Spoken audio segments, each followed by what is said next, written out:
धनतेरस का पर्व दीपावली के त्योहार का पहला दिन होता है और इसे धन, समृद्धि और आयु में वृद्धि के रूप में मनाया जाता है। इसे धन त्रयोदशी भी कहा जाता है।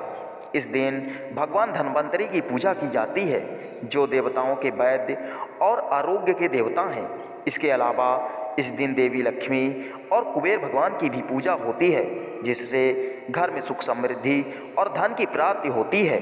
धनतेरस से जुड़ी कई धार्मिक कथाएं और परंपराएं हैं, जो इसके महत्व को उजागर करती हैं। इनमें से सबसे लोकप्रिय कहानी समुद्र मंथन से जुड़ी है।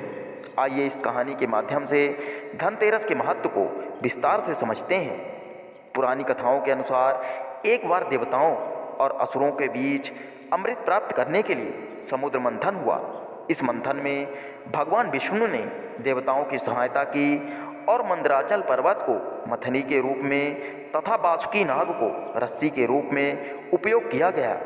देवताओं और असुरों ने मिलकर समुद्र मंथन शुरू किया और मंथन के दौरान कई दिव्य वस्तुएं निकलीं, जैसे कि कामधेनु गाय, कल्प वृक्ष और लक्ष्मी जी। मंथन के दौरान समुद्र से भगवान धन्वंतरि प्रकट हुए, जो अपने हाथों में अमृत कलश लिए हुए थे। भगवान धन्वंतरि आयुर्वेद के प्रवर्तक माने जाते हैं और उन्हें चिकित्सा विज्ञान का ज्ञाता भी कहा जाता है। उनके हाथ में अमृत कलश देखकर देवताओं और असुरों के बीच अमृत को लेकर विवाद उत्पन्न हुआ। अंत में भगवान विष्णु ने मोहिनी अवतार धारण कर अमृत का वितरण देवताओं में कर दिया, जिससे देवताओं को अमृत प्राप्त हुआ। धनतेरस के दिन भगवान धन्वंतरि के अमृत कलश के साथ प्रकट होने की वजह से इस दिन को उनके जन्मदिन के रूप में भी मनाया जाता है। यह दिन स्वास्थ्य और आरोग्य के प्रतीक के रूप में मनाया जाता है। इसी कारण इस दिन चिकित्सा क्षेत्र में कार्यरत लोग भगवान धन्वंतरि की पूजा करते हैं और आयुर्वेद को सम्मानित करते हैं। धनतेरस के पर्व से एक और महत्वपूर्ण कथा जुड़ी हुई है, जो राजा हेम और उनके पुत्र की है। पौराणिक कथा के अनुसार राजा हेम के पुत्र की कुंडली में लिखा था कि उसका विवाह होते ही उसकी मृत्यु हो जाएगी। यह भविष्यवाणी जानकर राजा और रानी बहुत चिंतित हो गए, लेकिन वे इसे रोकने का कोई उपाय नहीं पा सके। जब राजा के पुत्र का विवाह हुआ तो उसकी मृत्यु का दिन भी करीब आ गया। राजा हेम की पुत्रवधू एक बहुत ही बुद्धिमान महिला थी। उसने अपने पति की रक्षा के लिए एक योजना बनाई। मृत्यु के दिन उसने अपने पति को एक गहनों के ढेर पर बैठा दिया और स्वयं घर के चारों ओर दियों का प्रकाश कर दिया।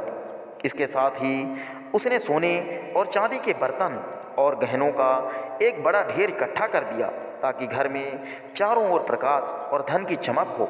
जब यमराज उस युवक की आत्मा को लेने आए तो उनके सामने इतनी तीव्र प्रकाश और धन की चमक थी कि उन्हें युवक तक पहुंचने में कठिनाई हुई।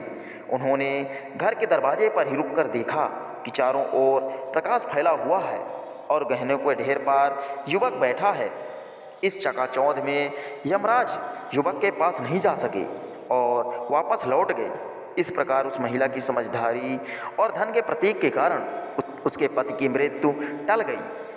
इस कथा का धार्मिक महत्व यह है कि धनतेरस के दिन घर में धन धान्य और रोशनी की सजावट करने से दरिद्रता और रोग दूर रहते हैं। इसी कारण धनतेरस के दिन घर में धन, चांदी और सोने के बर्तन खरीदने की परंपरा है। इसे सौभाग्य और समृद्धि का प्रतीक माना जाता है और यह मान्यता है कि इससे घर में नकारात्मक ऊर्जा नहीं आती और परिवार की रक्षा होती है। धनतेरस के दिन लोग अपने घरों की सफाई और सजावट करते हैं, ताकि देवी लक्ष्मी का स्वागत किया जा सके। इस दिन मुख्य रूप से भगवान धन्वंतरि, देवी लक्ष्मी और कुबेर भगवान की पूजा की जाती है। घर के मुख्य द्वार पर रंगोली बनाई जाती है और दियों का प्रकाश किया जाता है। लोग इस दिन अपने घर में नए बर्तन, सोना या चांदी खरीदते हैं, ताकि समृद्धि और शुभता बनी रहे। इस दिन का सबसे बड़ा महत्व यही है कि यह समृद्धि और स्वास्थ्य का प्रतीक है और इसका उद्देश्य लोगों के जीवन में धन और खुशहाली को बनाए रखना है। धनतेरस को केवल भारत में ही नहीं, बल्कि अन्य देशों में भी मनाया जाता है जहां भारतीय लोग रहते हैं। इस दिन का आर्थिक महत्व भी है। क्योंकि लोग इस दिन बड़े पैमाने पर खरीदारी करते हैं। यह दिन बाज़ारों के लिए अत्यंत शुभ होता है और व्यापारियों के लिए लाभदायक भी। इस प्रकार धनतेरस का पर्व केवल एक धार्मिक त्यौहार नहीं, बल्कि यह स्वास्थ्य, धन और समृद्धि के प्रतीक के रूप में मनाया जाता है। यह दिन हमें यह सिखाता है कि हमें अपने स्वास्थ्य का ध्यान रखना चाहिए और समृद्धि का आनंद उठाना चाहिए। दोस्तों, यह जानकारी आपको कैसी लगी, हमें कमेंट करके ज़रूर बताएं। अगर जानकारी पसंद आए तो कृपया वीडियो को लाइक करके हमारे चैनल को सब्सक्राइब जरूर करें। जय श्री कृष्णा। राधे राधे।